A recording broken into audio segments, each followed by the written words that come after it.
Hello, আসসালামু আলাইকুম। আজকে এসএসসি বায়োলজির দ্বিতীয় অধ্যায় জীবকোষ ও টিস্যুর পঞ্চম ভিডিও।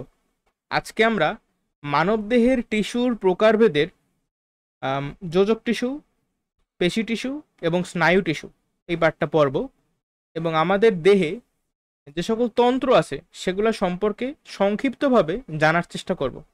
সম্ভবত আজকেই দ্বিতীয় অধ্যায়ের শেষ ভিডিও। দেখো, প্রথমেই কি বলা আছে, যোজক টিস্যু। যোজক টিস্যু অথবা যার ইংলিশ হইলো কানেকটিভ টিস্যু। খেয়াল করো, এই যে যোজক কথাটার মানে কি? যোজক কথাটার মানে হইলো এই যোগাযোগ করাবে বা কানেক্ট করবে। তো এমন একটা টিস্যু যেটা কানেক্ট করাবে সেটাকে আমরা বলবো যোজক টিস্যু। ঠিক আছে? এখন দেখো কি বলছে, যোজক বা কানেকটিভ টিস্যুতে মাতৃকার পরিমাণ তুলনামূলকভাবে বেশি। এখন এই মাতৃকা জিনিসটা হলো অনেকটা পানির মতো। ঠিক আছে? এই যে ম্যাট্রিক্স বা প্লাজমা টাইপের জিনিস, তরল পদার্থ আর কি।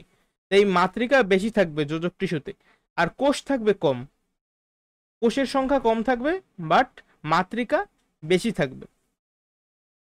এবং কাজের ভিত্তিতে আমার এই কানেকটিভ টিস্যু তিন প্রকারের হয়ে থাকে। এইটা মনে রাখতে হবে যে কানেকটিভ টিস্যু কত প্রকার। তিন প্রকার। কিসের উপর ভিত্তি করে? কাজের উপর ভিত্তি করে।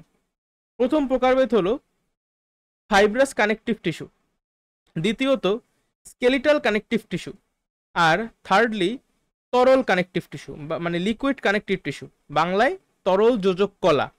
টিস্যুর বাংলা কি? কলা। কানেকটিভের বাংলা কি? যোজক। আর এই যে ফাইব্রাসের বাংলা হলো অ্যাকচুয়ালি তন্তুময়, বাট আমরা ওই ফাইব্রাসই লেখি। ঠিক আছে? তন্তুময় ভালো দেখায় না। Fibrous connective tissue. তোমরা ফাইবার কথাটার নাম শুনছো না? Fibre, FIBRE, fibre. ফাইবার মানে কি? তন্তু। এই যে ওয়াইফাই চালাই আমরা বা যারা নেট ইউজ করি, আমরা আইসিটিতে অপটিক্যাল ফাইবার নামে একটা জিনিসের সম্ভবত তোমরা নাম শুনছো, শুনছো না? Optical fibre. এই অপটিক্যাল ফাইবারের মাধ্যমে কিন্তু অনেক দ্রুত, ঠিক আছে, অনেক মানে স্পিডে ডেটা ট্রান্সফার করা যায়। আচ্ছা, ঠিক আছে। আর স্কেলেটাল, দেখো তো এই শব্দটা, স্কেলেটাল মানে কি? তোমরা স্কেলেটন নামে একটা শব্দ শুনছো? স্কেলেটন শুনছো না? স্কেলেটন। আমি ছোটবেলায় ক্লাস 12 নামে একটা গেম খেলতাম। তো সেখানে একটা আমি শব্দ শুনছিলাম যে স্কেলেটন আর্মি। ওই সময় আমি বুঝতাম না যে স্কেলেটন মানে কি। স্কেলেটন মানে হলো কঙ্কাল। ঠিক আছে? স্কেলেটাল মানে কি? স্কেলেটন মানে হলো গিয়ে কঙ্কাল। আর স্কেলেটনের অ্যাডজেক্টিভ ফর্ম হলো স্কেলেটাল, যেটা এখানে লেখা আছে, এই যে স্কেলেটাল। তাহলে স্কেলেটালের সাথে কঙ্কালের একটা সম্পর্ক আছে, তাই না? কঙ্কাল বা হাড্ডি গুড্ডি। আচ্ছা, আর লাস্টে কি? তরল যোজক টিস্যু। তাহলে এইটাও এক ধরনের যোজক কলা, আর নামের আগে যেহেতু তরল আছে, তার মানে কি এটা একটা তরল টাইপের পদার্থ হবে।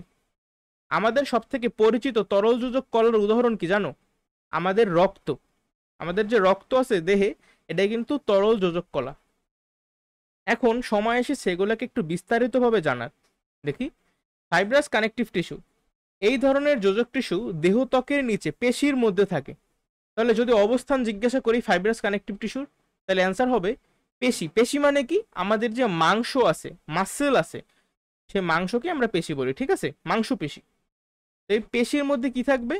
Fibrous connective tissue. এদের মাতৃকায়, মাতৃকা মানে কি? এই যে ম্যাট্রিক্স বা যে তরল পদার্থটা, এই মাতৃকায় বিভিন্ন ধরনের তন্তুর আধিক্য দেখা যায়, মানে অনেক ধরনের তন্তু থাকে। যেহেতু তন্তু বা ফাইবার থাকে, এই জন্যই আমরা এই কানেকটিভ টিস্যুটাকে ফাইব্রাস কানেকটিভ টিস্যু বলতেছি। বুঝতে পারছো? এটা কোথায় থাকবে? থাকবে আমাদের পেশির মধ্যে, মানে মাংসের মধ্যে। ঠিক আছে? দ্বিতীয় প্রকার কি? Skeletal connective tissue. দেহের অভ্যন্তরীণ কাঠামো গঠনকারী টিস্যুকে স্কেলিটাল যোজক টিস্যু বলে। এটা একটা সংজ্ঞা, মনে রাখতে পারলে ভালো, না রাখতে পারলে আরো ভালো। ঠিক আছে? দেহের অভ্যন্তরীণ কাঠামো বলতে কি? এই যে তোমার হাড্ডি আছে, তাই না, বোনস, তারপর কিছু তরুণাস্থি আছে। তরুণাস্থির ইংলিশ হলো কার্টিলেজ। এই বোন আর কার্টিলেজ, এগুলা দিয়েই কিন্তু তোমার দেহের অভ্যন্তরীণ কাঠামো গঠিত হয়, বা তোমার যে কঙ্কালটা গঠিত হয়। আচ্ছা, এই টিস্যু দের অভ্যন্তরীণ কাঠামো গঠন করে। আচ্ছা, বুঝলাম, এখানে আর তেমন কিছু নাই। দেহের নির্দিষ্ট আকৃতির দৃঢ়তা দেয়, তা তো বুঝতেই পারতেছো। তোমার যদি হাড় না থাকতো, তাহলে তুমি কি, তুমি দেখতে এখন যেরকম, তোমাকে কি দেখতে সেরকম লাগতে পারতো বলো? তোমার মনে করো হাতে যে হাড্ডি আছে, সে হাড্ডিটা নাই, তাহলে তোমার হাত কি দৃঢ় থাকতে পারতো? সেটা কিন্তু দৃঢ় থাকতে পারতো না, সেটা নেতাই যাইতো। ঠিক আছে। আচ্ছা, এখন এই যোজক টিস্যু আমাদের কিসে সাহায্য করে বা এদের কাজ কি? এদের কাজ হলো এরা অঙ্গ সঞ্চালন এবং চলনে সহায়তা করে। তা তো বুঝতেই পারতেছো, তোমার হাত আছে, পা আছে, তোমার যদি হাড় না থাকতো তুমি চলাচল করতে পারতে না। আচ্ছা, এখানে কিছু কথা বলা যে মস্তিষ্ক, মেরুরজ্জু, ফুসফুস আর হৃৎপিণ্ড এরকম দেহের নরম ও নাজুক অংশগুলোকে রক্ষা করে। খেয়াল করো, আমাদের যে মস্তিষ্ক আছে, এই মস্তিষ্ককে মানে আবৃত করে রাখছে এক ধরনের হাড়। ঠিক আছে, সেগুলোকে একসাথে বলা হয় ক্রেনিয়াল বোনস বা ক্রেনিয়াম, অথবা আরেকটি ইংলিশ আছে স্কাল। স্কালের নাম তো শুনছো, স্কাল। স্কাল মানেই হইলো বাংলা হইলো গিয়ে মাথার খুলি। ঠিক আছে, এই মাথার খুলি কিন্তু আমাদের যে মস্তিষ্ক আছে সেই মস্তিষ্ককে রক্ষা করে বাইরের আঘাত থেকে। আবার এই যে মেরুরজ্জু, মেরুরজ্জু ইংলিশ হইলো বোন ম্যারো। বোন ম্যারো, এই বোন ম্যারো কোথায় থাকে? আমরা আমাদের যে মেরুদণ্ড বলি আমরা যেটাকে, সেই মেরুদণ্ডে অনেকগুলা কশেরুকা থাকে, বা ইংলিশে বলে ভার্টিব্রাটা। ঠিক আছে, ওই ভার্টিব্রাটার মধ্যে কিন্তু ওই বোন ম্যারো থাকে। এছাড়া শুধু ভার্টিব্রাটা না, আমাদের যে হাড় আছে, ঠিক আছে, এই হাড়ের মধ্যে এই মেরুরজ্জুটা থাকে। তোমরা যারা এই যে মুরগি খাও বা গরু খাও, সে সময় ওই যে মজা করে জিনিসটা খাও, ঠিক আছে, হাড্ডি যখন চাবাও ওই যে ভিতরে থাকে না, আমরা বলি যে ক্যালসিয়াম ক্যালসিয়াম, ওটা কিন্তু অ্যাকচুয়ালি এই যে মেরুরজ্জু। যাই হোক, তাহলে এই আমাদের শরীরের যে মেরুরজ্জু আছে সেই মেরুরজ্জুকে রক্ষা করতেছে কি, বা মেরুরজ্জুর আশেপাশে কি আছে? আমার হাড্ডি গুড্ডি আছে। আবার এই যে ফুসফুস, ফুসফুসের ইংলিশ কি? লাংস। ফুসফুস কোন কাজে লাগে কেউ বলতে পারো? আমাদের শরীরে কয়টা ফুসফুস থাকে? এই একটা ফুসফুস, এই আর একটা ফুসফুস, ভালোভাবে শ্বাস প্রশ্বাস লাগে। জি একদম ঠিক, ফুসফুস আমাদের শ্বাস প্রশ্বাসের কাজে লাগে। ফুসফুসের ইংলিশ হলো গিয়ে লাং। যারা অতিরিক্ত পরিমাণে ধূমপান করে তাদের কিন্তু লাং ক্যান্সার হয়। তোমরা সবাই একটু মিউট করো। আচ্ছা, তাহলে এই যে ফুসফুসটা আমরা দেখতে পাইতেছি, এই ফুসফুসকে বুঝছো বাইরে আমাদের যে বলি কি, দাঁড়াও আমি বাংলা শব্দটা একটু ভুলে গেছি, বক্ষপিঞ্জর। কি বলি? বক্ষপিঞ্জর। একটা গানও আছে এরকম যে আমার মনের পিঞ্জারায়, মানে মনের পিঞ্জিরায় তুই কারে দিলি ঠাই, এই টাইপের কিছু একটা। তো এই পিঞ্জিরা বা এই যে বক্ষপিঞ্জর, এই পিঞ্জরই কিন্তু অ্যাকচুয়ালি ফুসফুসকে বাইরের আঘাত থেকে রক্ষা করে। ঠিক আছে, বা ওদের প্রোটেকশন দেয়। আবার এই যে হার্ট বা হৃৎপিণ্ড, এই হার্টেরও কিন্তু আশেপাশে কাভারিংস আছে, বুঝছো? তাহলে আমরা বুঝতে পারতেছি আমাদের এই স্কেলেটাল যোজক টিস্যুর মেন কাজ হইল দেহের নরম ও নাজুক অঙ্গগুলোকে বাইরের আঘাত থেকে রক্ষা করা। বিভিন্ন ধরনের রক্তকণিকা উৎপাদন করে। এখন এই রক্তকণিকা মানে কি, আমরা যখন তরল যোজক টিস্যু পড়বো সেই সময় জানতে পারবো। আপাতত মনে রাখো যে রক্তকণিকা উৎপাদন করে। এই যে বোন ম্যারো আছে না, এই এক ধরনের বিশেষ বোন ম্যারো আছে, সেইখান থেকে আমাদের এই রক্তকণিকা উৎপন্ন হয়। ঐচ্ছিক পেশি। আচ্ছা, পেশি দুই ধরনের, একটা হলো ঐচ্ছিক আর একটা হলো অনৈচ্ছিক। যেই পেশিকে আমরা নিজের ইচ্ছা মতো নাড়াচাড়া করাতে পারি সেগুলো হলো ঐচ্ছিক পেশি, আবার যেগুলোকে পারি না সেগুলো হইলো অনৈচ্ছিক পেশি। এই সম্পর্কে আমরা যখন পেশি টিস্যু বিস্তারিত পর্ব একটু পরে সেই সময় জানতে পারবো। যাই হোক, এখন গঠনের উপর ভিত্তি করে স্কেলেটাল কানেকটিভ টিস্যু দুই ধরনের। কি কি? হয় হবে অস্থি, না হলে হবে তরুণাস্থি। শোনো, তোমরা ঘাবড়াইয়ে যাইও না। একদম শুরুতে আমি কিছু কথা লিখি, তোমরা লাগলে খাতায় লিখে ফেলো। আমাদের শরীরে টিস্যু কত প্রকারের কাজের উপর ভিত্তি কইরা? আবরণী টিস্যু, যোজক টিস্যু, পেশি টিস্যু, স্নায়ু টিস্যু। আমরা গত ক্লাসে আবরণী টিস্যু পড়ে ফেলাইছি। আজকে আমরা পড়তে আসি এই যোজক, পেশি আর স্নায়ু। এখন আমরা কি পড়তেছি? এখন আমরা পড়তেছি যোজক টিস্যু। এই যোজক টিস্যু কত প্রকার আছে বলো? ফাইব্রাস যোজক টিস্যু, স্কেলেটাল যোজক টিস্যু আর তরল যোজক টিস্যু। এখন আমরা প্রথমে ফাইব্রাস কানেকটিভ টিস্যু সম্পর্কে পড়ছি। এই ফাইব্রাস কানেকটিভ টিস্যু সম্পর্কে আমরা জানছি যে এই জিনিসটা মূলত আমাদের পেশির ভিতরে থাকে। ঠিক আছে, পেশির মধ্যে থাকে, আর এখানে অনেকগুলো তন্তু থাকে। তন্তু, তন্তু মানে সুতার মতো, বুঝছো, ফাইবার থাকে। এই জন্য এর নাম হইল ফাইব্রাস কানেকটিভ টিস্যু। আবার এখন আমরা পড়তেছি স্কেলেটাল কানেকটিভ টিস্যু সম্পর্কে। নামের ভিতরে স্কেলেটাল আছে মানে কি, এটা হাড়ের সাথে সম্পর্কযুক্ত। এই স্কেলেটাল কানেকটিভ টিস্যু দুই ধরনের হয়, হয় হবে বোন, নাইলে হবে কার্টিলেজ। বোন শব্দটার বাংলা অর্থ হলো অস্থি বা হাড্ডি, আর কার্টিলেজ শব্দটার বাংলা অর্থ হইল তরুণাস্থি অথবা কোমল অস্থি, কোমল মানে হইলো গিয়ে নরম, ঠিক আছে। তো কার্টিলেজের বাংলা কি? তরুণাস্থি বা কোমলাস্থি। এই বোন আর কার্টিলেজ মিললেই আমার স্কেলেটাল কানেকটিভ টিস্যুটা গঠিত হয়। এখন আমরা পড়ব তরল যোজক টিস্যু। তাহলে এই পর্যন্ত আমি যা যা বুঝাইলাম তোমরা কি বুঝতে পারছো? হ্যাঁ স্যার বুঝছি। যদি বুঝতে পারো আচ্ছা তাহলে ভালো কথা। তরল যোজক টিস্যু পড়ার আগে আমরা একটু কোমলাস্থি সম্পর্কে আরেকটু জানবো, ঠিক আছে। কোমলাস্থি আর অস্থি সম্পর্কে। কোমলাস্থি হয়তো বা তোমরা অনেকেই জানো না, তবে যারা মুরগি টুরগি খাও, মুরগির মধ্যে একটা মাংস আছে, বলে আমাদের এখানে বলে যে কটকটটা মানে হাড্ডিটা নরম আর কি। তোমরা কি খাইছো এটা? নরম নরম হাড্ডি থাকে এক ধরনের, একটা মানে বিশেষ হ্যাঁ স্যার ঠিক আছে। ওইটা ওইটা কিন্তু কোমলাস্থি। বা আমাদের শরীরে যে আমাদের কান আছে না, আমাদের কানেও কিন্তু এই কোমলাস্থি বা তরুণাস্থি আছে। একটু মিউট করো সবাই। দেখো, কোমলাস্থি তাইলে কি? এটা তো একটা এক ধরনের স্কেলেটাল কানেকটিভ টিস্যু, তাই না? Skeletal connective tissue. ও কিন্তু একটু নমনীয়, মানে নরম নরম। মানুষের এই যে নাক আছে, আমাদের নাকেও এই যে কোমলাস্থি আছে। আর কান, কানের একটা অংশের নাম হইলো পিনা। তোমরা বাইরে কানের কিন্তু তিনটা অংশ, আমি এই জিনিসটা লেখা ফেলাই, তোমরাও লাগলে আমার সাথে সাথে নোট করো। কানের অ্যাকচুয়ালি তিনটা পার্ট আছে আমাদের। একটা হলো বহিকর্ণ, বহিকর্ণ, কর্ণ মানে কান, বহিকর্ণ, মধ্যকর্ণ, আরেকটা বোঝাই যাইতেছে অন্তকর্ণ। বহি মানে কি? বাইরের অংশ, মধ্য মানে মাঝখানের অংশ, আর অন্ত মানে অন্তর মানে ভিতরের অংশ, ঠিক আছে, কানের ভিতরের অংশ। এখন এই বহিকর্ণের দুইটা পার্ট আছে, তার মধ্যে একটা পার্ট হইল পিনা। আর এই পিনাতে কি আছে? কোমলাস্থি বা তরুণাস্থি পাওয়া যায়। তুমি কানের বাইরে দিয়ে যা দেখতেছো না, সবকিছুই পিনা। আর কানের ভিতরের অংশে মানে অন্যান্য জিনিসপাতি আছে, যেগুলো আমার আপাতত লাগবে না।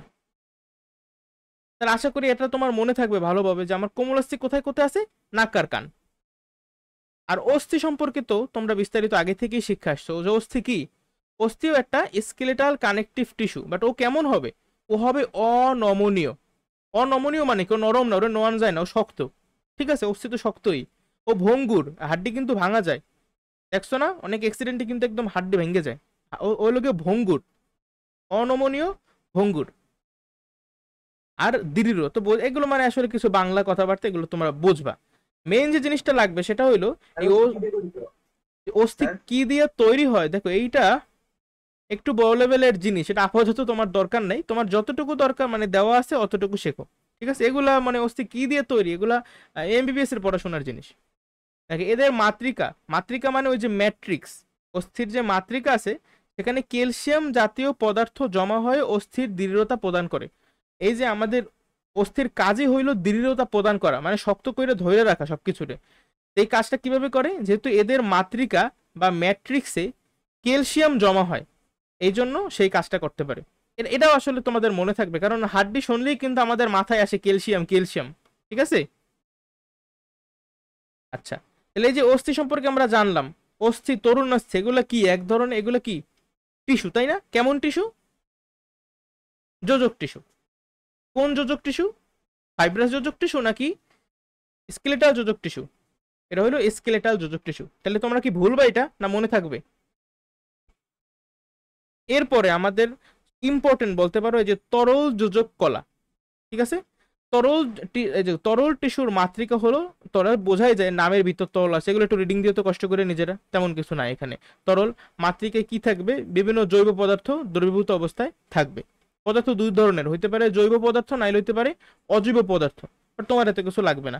এই টিস্যুর প্রধান কাজ কি? এই তরল যোজক কলার মেন কাজটা কি? মেন কাজ হলো আমাদের দেহের অভ্যন্তরে বিভিন্ন দ্রব্যাদি পরিবহন করা। দেখো তরল যোজক কলা হইলো কি আমাদের রক্ত, লসিকা। লসিকার নাম তোমরা প্রথমবার শুনছো। দেখো এই রক্ত আর লসিকা, এটা হলো কি তরল যোজক কলা শুধুমাত্র দুই ধরনের আছে।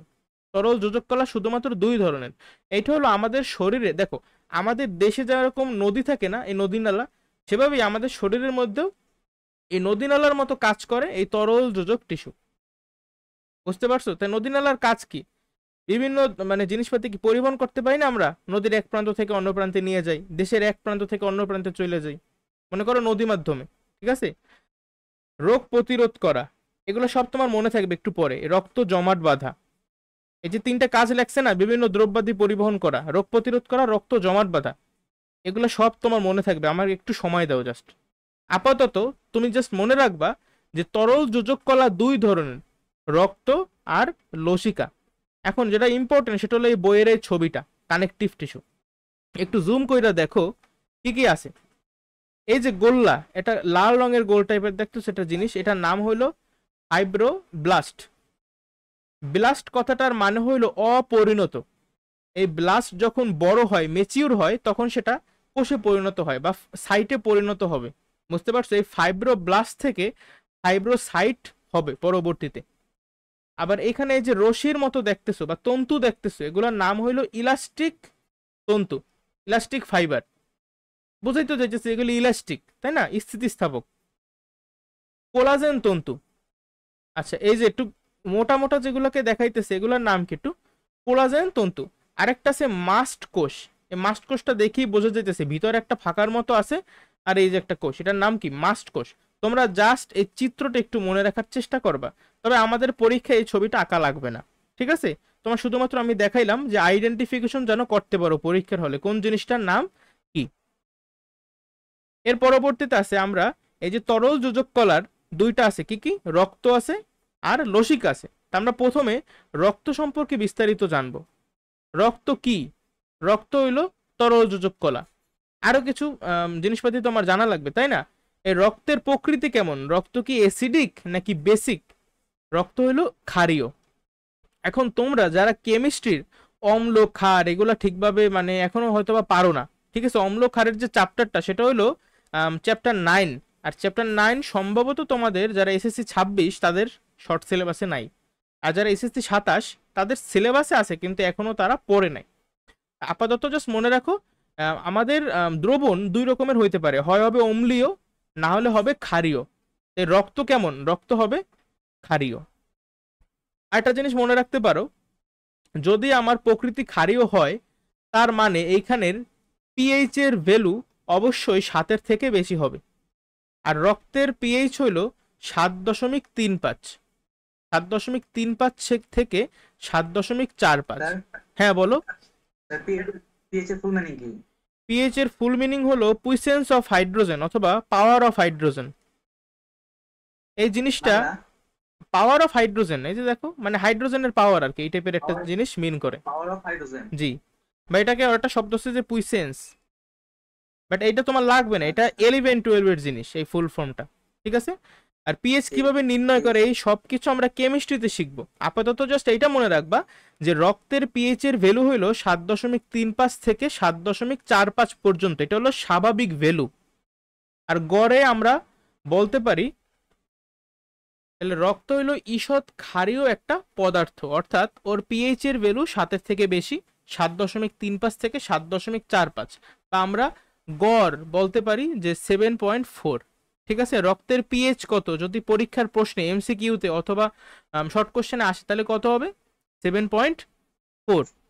আচ্ছা, এখন আমাদের কি বলছে, ধমনী, শিরা ও কৈশিক নালীর মধ্য দিয়ে প্রবাহিত হয়ে রক্ত অভ্যন্তরীণ পরিবহন অংশ নেয়।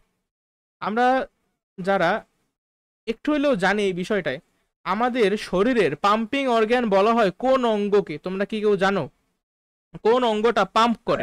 হৃদয় হ্যাঁ, হৃদয়, হৃৎপিণ্ড, হার্ট। হার্ট হলো আমাদের পাম্পিং অর্গান। কি পাম্প করে? রক্ত পাম্প করে। রক্ত পাম্প করে আমাদের সারা দেহে নিয়ে যায়। একটু মিউট করো সবাই, ঠিক আছে? এই যে আমাদের হার্ট। কথা বলবো জি হ্যাঁ, কথা বলো। বলি স্যার। হ্যাঁ হ্যাঁ বলো। স্যার আপনার কথাগুলো না স্যার ক্লিয়ার আসতেছে না। কথা ক্লিয়ার আসতেছে না? এখন এই হার্ট থেকে কিছু রক্তবাহিকা বের হয়, আবার কিছু কিছু রক্তবাহিকা এই হার্টের ভিতরে প্রবেশ করে। যেই রক্তবাহিকাগুলা হার্ট থেকে বের হয় এগুলাকে আমরা বলি ধমনী। তোমরা এইভাবে মনে রাখবা, হার্ট থেকে যেই রক্তবাহিকা বা রক্ত নালীগুলা বের হয় এগুলাকে আমরা বলি ধমনী। আর হার্টের ভিতরে প্রবেশ করে যেগুলা সেগুলোকে আমরা বলি শিরা। এখন হয় কি, সাপোজ এইখানে আমাদের কোষ আছে, আমি তো জানি আমাদের শরীরে কি অনেকগুলো কোষ টোষ আছে না, সাপোজ এইগুলো অনেকগুলো কোষ। এখন এই কোষের ভিতরে অক্সিজেনটা আসে, এই জিনিসটাকে কানেক্ট করে দিই, ধরো আমাদের যে কোষ আছে এই কোষের কিন্তু খাবার খাওয়া লাগে, তাই না? কোষের খাদ্য হইল গ্লুকোজ জাতীয় খাবার, আর কোষের অক্সিজেন লাগে। এই অক্সিজেন আর গ্লুকোজের সাহায্যে কোষের ভিতরে শ্বসন প্রক্রিয়া হয়। শ্বসন প্রক্রিয়ার মাধ্যমে কোষে শক্তি উৎপন্ন হয়। আবার এই যে প্রক্রিয়া, শ্বসন প্রক্রিয়ার ফলে এই কোষগুলোতে কার্বন ডাই অক্সাইডের সৃষ্টি হয়। এই কার্বন ডাই অক্সাইডটা রক্তের মাধ্যমে, এটা হলো কি কার্বন ডাই অক্সাইড সমৃদ্ধ রক্ত, এই কার্বন ডাই অক্সাইড রক্তের মাধ্যমে দেখতেছো শিরা পথে, শিরা রাস্তায়, রাস্তার নাম শিরা, শিরা পথে হৃৎপিণ্ডে ফেরত আসে। হৃৎপিণ্ড কি করে? হৃৎপিণ্ড আবার এই রক্তগুলোকে, আরে আমাদের শরীরে একটু আগে যেটা বললাম ফুসফুস আছে, দুইটা ফুসফুস আছে, এই ফুসফুসের কাজ কি জানো? ফুসফুসের কাজ হইলো কার্বন ডাই অক্সাইডকে বাইর কইরা দেয় আর অক্সিজেনকে ভিতরে প্রবেশ করায়। ঠিক আছে, তাহলে এইখান থেকে আমাদের যে কার্বন ডাই অক্সাইড সমৃদ্ধ রক্তটা আসছিল সেটা প্রথমে হার্টে আসবে, হার্ট থেকে সেইটা ফুসফুসে চলে যাবে, ফুসফুস থেকে ওই কার্বন ডাই অক্সাইড একেবারে শরীরের বাইরে চলে যাবে। আর অ্যাট দ্য সেম টাইম আমাদের যে নাক আছে, এই নাকের মাধ্যমে আমরা কি এই যে অক্সিজেন গ্রহণ করি, সেই অক্সিজেনটা আমাদের বিভিন্ন রাস্তা আছে, ঠিক আছে, স্বরযন্ত্র, শ্বাসনালী, শ্বাসনালীর পরে এই যে ব্রঙ্কাস, তারপরে ব্রঙ্কিওল, এগুলো তোমরা পরবর্তীতে শিখবা, ঠিক আছে, শ্বসনতন্ত্র। তারপরে এই ফুসফুসে আসে। তাহলে ফুসফুস থেকে কি হইলো? কার্বন ডাই অক্সাইডটা বাইর হয়ে গেল আর অক্সিজেনটা ফুসফুসের ভিতরে প্রবেশ করলো। সেই অক্সিজেন এই রক্তের মধ্যে আসে। তারপরে এই যে অক্সিজেন সমৃদ্ধ রক্তটা হার্টে ফেরত আসে। তাহলে হার্ট থেকে কি হইলো দেখো, হার্ট থেকে কার্বন ডাই অক্সাইড সমৃদ্ধ রক্তটা ফুসফুসে গেছে, আবার ফুসফুস থেকে অক্সিজেন সমৃদ্ধ রক্তটা হার্টে আবার ফেরত আসছে। তারপর আবার হার্ট করবে কি, হার্ট আবার এই অক্সিজেন সমৃদ্ধ রক্ত সারা দেহে পৌঁছাইয়ে দেবে। তোমরা কি ফ্লোচার্টটা বুঝতে পারছো? আমি আরেকবার শর্ট একটা রিক্যাপ করি। দেখো, আমাদের হার্টের কাজ হইলো কোষে কোষে রক্ত পাঠাইবে। কেমন রক্ত পাঠাইবে? অক্সিজেন সমৃদ্ধ রক্ত পাঠাইবে, কারণ আমাদের প্রত্যেকটা কোষে অক্সিজেন লাগবে আর এই অক্সিজেনটা রক্তের মাধ্যমেই পরিবাহিত হয়। তাহলে হার্ট থেকে এই অক্সিজেন সমৃদ্ধ রক্ত কোষে কোষে যাবে। কিন্তু আমার প্রশ্ন, তাহলে হার্ট নিজেই কি অক্সিজেন বানাইছে? না, হার্ট অক্সিজেনটা কোথা থেকে পাইলো? স্যার, এই ফুসফুস থেকে পাইলো। হ্যাঁ বলো। স্যার আপনার বোর্ড কি আপনি ঝাপসা করছেন? আপনার বোর্ডে কিছু দেখতে পাচ্ছেন? এখন হার্ট তো নিজে নিজে অক্সিজেন পায় নাই, হার্ট কোথা থেকে অক্সিজেন পাইছে? এই ফুসফুস থেকে। আর এই ফুসফুস কিভাবে পাইলো? এই যে আমরা নাকের মাধ্যমে যখন শ্বাসটা গ্রহণ করছি, পরিবেশ থেকে অক্সিজেনটা আমাদের ফুসফুসে আসছে, এই ফুসফুস থেকে অক্সিজেনটা আমার রক্তের মাধ্যমে প্রথমে হার্টে আসছে, তারপরে হার্ট থেকে প্রত্যেকটা কোষে আসছে। আচ্ছা, তাহলে আমাদের এই কোষগুলোতে কি হয়েছিল? কোষগুলোতে অক্সিজেন সমৃদ্ধ রক্ত আসছে, তারপরে এই কোষের মধ্যে কার্বন ডাই অক্সাইড তৈরি হয়েছে, সেই কার্বন ডাই অক্সাইড আবার রক্তের মাধ্যমে যাইতেছে, যাইতেছে কোথায় যাইতেছে? হার্টে যাইতেছে। এখন তাইলে বলো তো, এই যে কার্বন ডাই অক্সাইড সমৃদ্ধ রক্ত পরিবহন করে কে? পরিবহন করে হইলো গিয়ে শিরা, শিরার মাধ্যমে, শিরার ইংলিশ হইলো ভেইন, এই ভেইনের মাধ্যমে কার্বন ডাই অক্সাইড সমৃদ্ধ রক্তটা হার্টে আসবে। তারপরে হার্টে আবার এই যে লাংস থেকে অক্সিজেন সমৃদ্ধ রক্তটা আসছে, এই অক্সিজেন মানে অক্সিজেন সমৃদ্ধ রক্তটা হার্ট থেকে সারা শরীরের কোষে পৌঁছাই গেছে। এই জিনিসটা আমরা বিস্তারিত আরেকটা চ্যাপ্টারে শিখবো, তারপর আমি যতটুকু সম্ভব বলার চেষ্টা করলাম। আচ্ছা দেখো, তো উষ্ণ রক্তবাহী, আমাদের রক্তটা কিন্তু গরম গরম, একটু গরম আর কি। উষ্ণ রক্তবাহী প্রাণীর দেহে রক্ত তাপমাত্রার ভারসাম্য রক্ষা করে। এগুলো তোমার রিডিং পড়ো। মেনলি যেটা লাগবে সেটা হলো রক্তের উপাদান দুইটা, কি কি? রক্ত রস আর রক্ত কোষ, অথবা রক্ত কণিকাও তুমি বলতে পারো। রক্ত কোষকে তোমরা রক্ত কণিকাও বলতে পারো। আর এমসিকিউর জন্য ভেরি ইম্পর্টেন্ট, রক্ত কোষ কত পার্সেন্ট আর রক্ত কণিকা কত পার্সেন্ট। ঠিক ঠিক আছে। রক্ত রসের ইংলিশ হলো প্লাজমা, আর রক্ত কণিকার ইংলিশ হলো বলতে পারো ব্লাড সেল অথবা ব্লাড কর্পাসেল। যাক দেখো, রক্তরস রক্তের তরল অংশ, বোঝাই তো যায়, নামের মধ্যে রস আছে, তাহলে এটা তো রক্তের তরল অংশ। আর এই রক্তের তরল অংশে যে কোষগুলো ভাসমান অবস্থায় থাকে সেগুলোকে আমরা বলি রক্তকোষ বা রক্ত কণিকা। ঠিক আছে, এগুলো একটু নিজেরা রিডিং পড়বা। এখন এর পেরা এই রক্তরস রসের 91 থেকে 92%ই হইল পানি, আর বাকি 8 থেকে 9% কি? 8 থেকে 9%-এ বিভিন্ন জৈব আর অজৈব পদার্থ থাকে, বিভিন্ন ধরনের প্রোটিন বর্জ্য পদার্থ থাকে। আচ্ছা, এতটুকুই, তেমন কিছু না। তোমরা একটা ফ্লো চার্ট বানাই নেবা, বুঝছো? ফ্লো চার্ট যখন বানাবা তখন পড়াটা অনেকদিন মনে থাকে। লেখো হেডিং দাও, মনে করো রক্ত। রক্তের দুইটা উপাদান কি কি? একটা হলো গিয়ে রক্ত কোষ বা রক্ত রস, আগে লিখি রক্ত রস, আর একটা হলো গিয়ে রক্ত কোষ। এর একটু আগে আমি তোমারে পড়াইছি, বলো তো এই রক্ত কোষ কত পার্সেন্ট? রক্ত কোষ হইল 45%, আর রক্তের রস হইল 55%। এখন এই রক্ত কোষ কত প্রকারে জানো? এখন আমি এটা পড়াই নাই, বাট এখানে বইলে দিতেছি। রক্ত কোষ হইল 3 প্রকারের। এক হইল আরবিসি, তারপরে ডাব্লিউবিসি, তারপরে প্লেটলেট। এগুলোর বাংলা আছে। আরবিসির ফুল ফর্ম হইল রেড ব্লাড কর্পাসেল অথবা সেল, লোহিত রক্ত কণিকা কণিকা। লোহিত মানে হইল লাল, ঠিক আছে। ডাব্লিউবিসির ফুল ফর্ম হইল হোয়াইট ব্লাড কর্পাসেল, কর্পাসেলও বলতে পারো আবার সেলও বলতে পারো। শ্বেত রক্ত কণিকা। আরবিসি মানে লোহিত রক্ত কণিকা লাল, আর ডাব্লিউবিসি মানে শ্বেত রক্ত কণিকা, শ্বেত মানে হইল গিয়ে সাদা, ঠিক আছে, বা বর্ণহীন। আর প্লেটলেটের বাংলা হইল অনুচক্রিকা। এ হলো রক্ত কোষ বা রক্ত কণিকার 3টা ক্লাসিফিকেশন। আর এই যে রক্ত রস, রক্তের 55% হলো রক্ত রস। আবার এই রক্ত রসের 91 থেকে 92%ই হইল পানি, আর বাকি যে 8 থেকে 9% আছে সেইটা হইল জৈব আর অজৈব কিছু পদার্থ। এই জিনিসটি অ্যাকচুয়ালি এখানে আলোচনা করছে, আর কিছুই না। এগুলো একটু নিজেরা রিডিং পড়বা, তাইলেই বুঝতে পারবা। রক্তকোষে 3 ধরনের বইলে ফেলাইছি, লোহিত, তারপরে শ্বেত রক্তকোষ, আর হলো গিয়া অনুচক্রিকা। লোহিত লোহিত স্যার রক্তকোষ, হ্যাঁ বলো। স্যার এই যে একটা লাইন আছে লোহিত রক্ত কোষ হিমোগ্লোবিন নামে একটি নবজাত প্রগতিতে জি জি, এটা হিমোগ্লোবিন আমি মানে কি স্যার? এখনো তো আসি নাই, আমার তো আসতে হবে তাই না। এই যে লোহিত রক্তকোষ, হিমোগ্লোবিন নামে একটি লৌহজাত যৌগ থাকে। এখন আমি তোমার এই ওয়ার্ডগুলো ব্রেকডাউন করি একটু। একটা যৌগ থাকে, যৌগটা কেমন? যৌগটা হইলো লৌহজাত যৌগ। তোমরা লোহার ইংলিশ নাম কি জানো কেউ? লোহার ইংলিশ নাম হইলো আয়রন, আর লোহার ল্যাটিন নাম হইলো গিয়া ফেরাম। ফেরিয়াম। ফেরাম ফেরাম, ঠিক আছে। একটু মিউট করো, ফেরাম। তোমার সাউন্ড অনেক জোরে আসতেছে। এই যে ফেরাম, আমরা যারা কেমিস্ট্রি পড়ছি, কেমিস্ট্রি 3য় অধ্যায় 4th অধ্যায় ভালো মতো পড়ছি, তারা এগুলো জানে। এখন এই লোহা লোহা বা এই যে আয়রনটা থাকে, এই আয়রন আয়ন আকারে থাকে, Fe2+ আকারে থাকতে পারে, Fe3+ আকারে থাকতে পারে।